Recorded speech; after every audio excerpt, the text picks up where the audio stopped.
پھر اس نے ایک اور سفر کا سامان کیا، یہاں تک کہ 2 اونچے سیدھے پہاڑوں کے درمیان پہنچا تو دیکھا کہ ان کے اس طرف کچھ لوگ ہیں کہ بات کو سمجھ نہیں سکتے۔ ان لوگوں نے کہا کہ اے ذوالقرنین، یاجوج اور ماجوج اس علاقے میں فساد کرتے رہتے ہیں، بھلا ہم آپ کے لیے خرچ کا انتظام کر دیں کہ آپ ہمارے اور ان کے درمیان ایک دیوار کھینچ دیں۔ ذوالقرنین نے کہا کہ خرچ کا جو مقدور اللہ نے مجھے بخشا ہے وہ بہت اچھا ہے،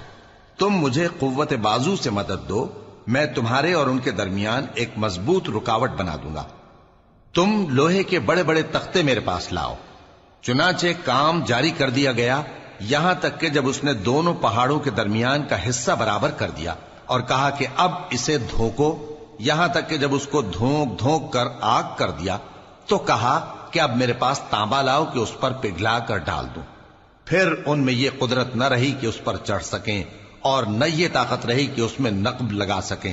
بولا کہ یہ میرے پروردگار کی مہربانی ہے، پھر جب میرے پروردگار کا وعدہ آ پہنچے گا تو اس کو ڈھا کر ہموار کر دے گا، اور میرے پروردگار کا وعدہ سچا ہے۔